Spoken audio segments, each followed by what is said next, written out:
In 297 BC, Rome's control over the Italian peninsula was far from secure. Despite its hard-fought victories in the Samnite Wars, the Samnites, fierce and unbroken, remained a constant threat to Roman ambitions. The Samnites were more than just a defeated enemy. They were a symbol of the rugged, independent spirit that Rome struggled to tame. After years of rebuilding and regrouping, the Samnites were ready to strike again. Their raids in southern Italy ignited Roman fears of another prolonged war, one that could undo the gains made in the previous decades. The Roman Senate, determined to quash the Samnite threat once and for all, mobilized its forces. The Roman legions, hardened by years of conflict, had evolved, no longer relying on the rigid phalanx, but instead employing the flexible manipular formation that allowed for greater maneuverability. With the tactical advantage of this new formation and an improved logistical network, including the newly constructed Appian Way, Rome seemed prepared for the coming conflict.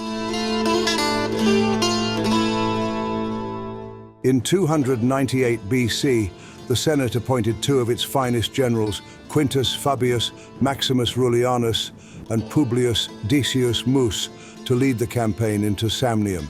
Each consul commanded an army of 20,000 men, tasked with marching deep into the heart of Samnite territory.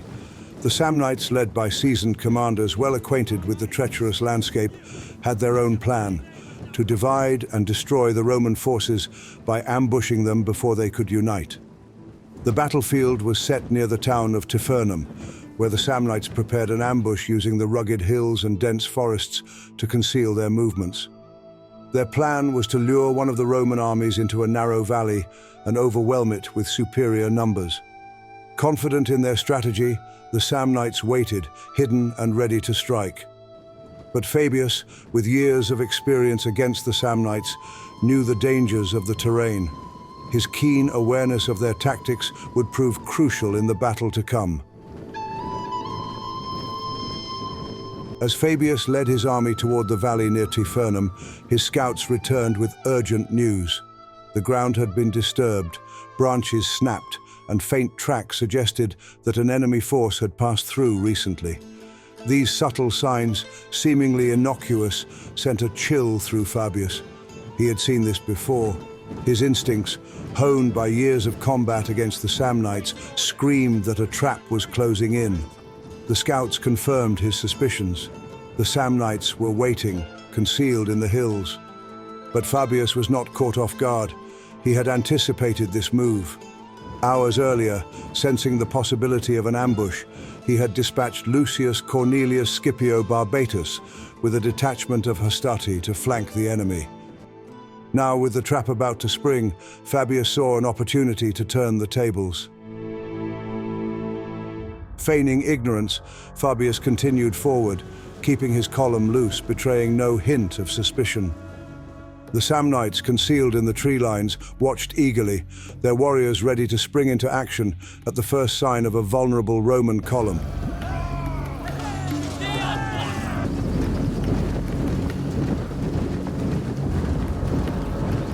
Then, Fabius gave the order to halt. His soldiers, disciplined and alert, snapped into action, forming compact squares with shields locked and pila at the ready.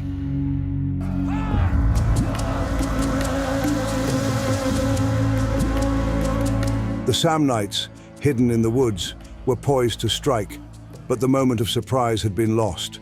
The Roman formation was now ready, and the Samnites could not act quickly enough. The battle erupted in a flash. With a blare of horns, the Samnites surged forward, charging from the trees with savage cries. From the high ground, they rained down javelins and stones, while their warriors on the ground crashed into the Roman squares with brutal force.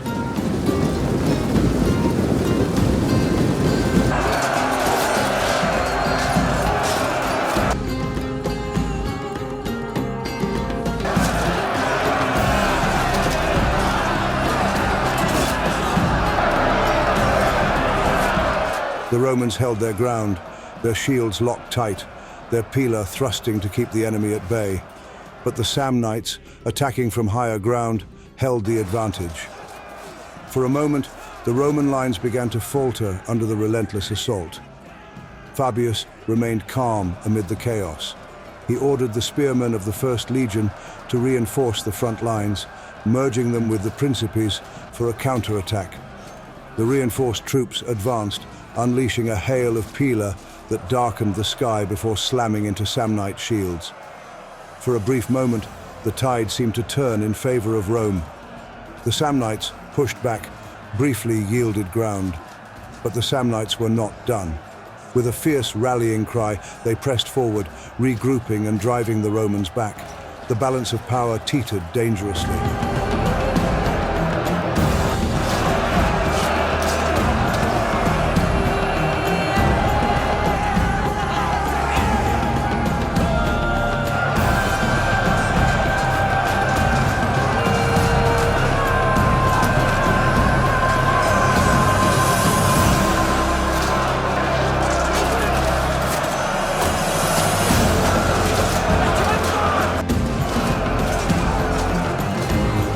Then, a new sound cut through the clamor of battle, a Roman horn from behind the Samnite lines.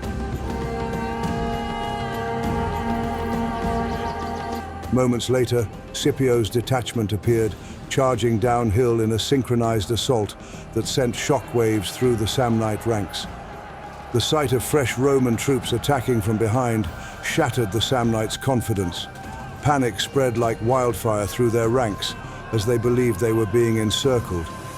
What had seemed like a sure victory now unraveled before them. With their morale broken, the Samnites fled, scattering into the hills to escape what they believed was certain defeat. Though the Romans had won the day, it was not without cost. Fabius's legions, exhausted and battered from the fight, were in no condition to pursue the fleeing enemy. The Battle of Tifernum was a hard-earned victory for Rome, but the costs were high. Though the Samnites had been routed, their forces were far from decimated. Over 3,400 Samnites lay dead, along with 23 captured standards, but their spirit remained unbroken. They had been beaten, but not crushed. For Rome, the victory was bittersweet. The Senate praised Fabius for his tactical brilliance, yet it was clear that the war was far from over. The Samnites, though retreating, would live to fight another day.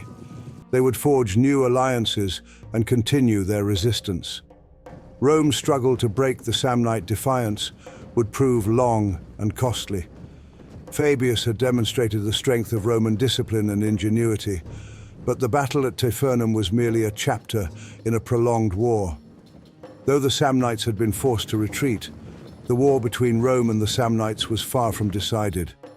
The outcome remained uncertain and the fight would continue, each side unwilling to yield.